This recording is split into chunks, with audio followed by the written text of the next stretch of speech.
इस समय देश बहुत अराजकता में जी रहा है और संत समाज को साक्षी रखते हुए मैं हाथ जोड़कर कहूँ कि इस अराजकता में मत पड़िए। इस देश में हिंदू मुसलमान करने से कोई फायदा नहीं है। ये एक ज्वालामुखी की तरह है, जब फटेगा तो बहुत बुरा होगा। इसका कोई उपाय नहीं है। राजनेताओं से भी हाथ जोड़कर कहिए कि ये बिल्डोजर खेलना बंद करें। वहाँ जहांगीरपुर में उन्होंने रोहिंग्याओं की अवैध बस्ती को गिराया, जो राम भक्तों पर पत्थर मार रही थी। और यहाँ राजस्थान में अलवर के पास सड़क चौड़ी होनी है, इसीलिए 300-350 साल पुराने शिव मंदिर को और अनेक छोटे छोटे बड़े मंदिरों को बिल्डोजर से गिरा दिया। ये सब मत करिए। इस तरह करोगे तो देश बहुत अराजकता में चला जाएगा। लड़ने से कोई फायदा नहीं है। सत्य को पहचानिए, सत्य को बताइए। हिंदू ही हमेशा कहता आया है कि काबा और काशी में कोई अंतर नहीं है। उन लोग ने कभी नहीं कहा कि काबा और काशी में कभी अंतर नहीं है। किसी मुसलमान ने नहीं कहा कि काबा और काशी में अंतर नहीं है। मुसलमान के लिए काबा और काशी में अंतर है। वो काबा की एक ईंट भी नहीं तोड़ सकता और काशी के पूरे मंदिर को ध्वस्त कर सकता है। हम नहीं कर सकते, क्योंकि हम हिंदू कहते हैं काबा और काशी एक है। हमारे साधु संत अपने कथाओं में शिव के नाम के साथ, राम के नाम के साथ अल्लाहू अल्लाहू चिल्ला लेते हैं, लेकिन किसी भी मुस्लिम सभा में आपने कभी नमाज के बीच में या किसी भी कव्वाली या किसी भी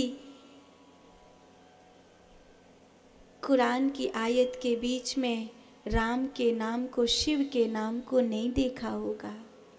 कोई नहीं गाएगा।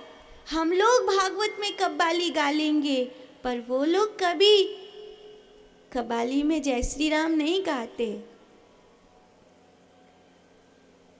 और वो जैसे हैं वैसे ही रहेंगे, हम जैसे हैं वैसे ही रहेंगे। इसीलिए इस देश में हिंदू मुसलमान करने का कोई मतलब नहीं है। प्यार से रहते हो, प्यार से रहो, यही एक उपाय है। क्योंकि अब और कोई उपाय नहीं है। जितनी भी मुस्लिम कंट्रियां हैं, उनमें किसी हिंदू को वोट डालने का अधिकार नहीं है, लेकिन हिंदुस्तान में मुस्लिम कम्युनिटी को वोट डालने का अधिकार है। और एक तरफा वोट के चलते ही चाहे बांग्लादेशी रोहिंग्याओं को लाना पड़े, चाहे दुनिया के किसी को भी लाना पड़े, राजनेता वोट डलवाने के लिए उन्हें ले आएंगे और उसका कोई उपाय नहीं है। इस समय बस एक उपाय है, अपने देश को बचाओ। आत्मनिर्भर होने जा रहा है भारत, विकास की ओर बढ़ रहा है भारत, दुनिया में नाम कमा रहा है भारत। योग दिवस मनाकर विश्व गुरु के रूप में पहचाना जा रहा है भारत। ऐसे भारत की पहचान को बस प्रेम से सिंचित करिए। जनसंख्या नियंत्रण कानून लेकर के आइए। शिक्षा पद्धति में ऋषियों की खोज को शामिल करिए। बिल्डोजर खेलने से कुछ नहीं होगा, केवल और केवल तनाव बढ़ेगा। और इस देश में इतना तनाव मत बढ़ाइए कि किसी दिन अति हो जाए। और अब हम दूसरा बंटवारा सहन करने की स्थिति में नहीं हैं। एक बार हमने पाकिस्तान को अलग होते देखा था, एक बार हमने कश्मीर में कत्लेआम देखा था, एक बार हमने पूरे भारत में गदर देखा था। दोबारा हम सहन करने में समर्थ नहीं हैं। इसीलिए ये बात मैं आप सबके बीच में इसलिए कह रही हूँ कि ये शिव की कथा है और शिव आदि गुरु हैं, हम सब के गुरु हैं। क्या हिंदू हो, क्या मुसलमान हो, क्या दुनिया में कोई भी हो, शिव सबके हैं और शिव के ही सब हैं। इसीलिए महादेव का आसरा लीजिए और सब प्रेम से रहिए। इस प्रकार तनाव देश में मत बढ़ाइए।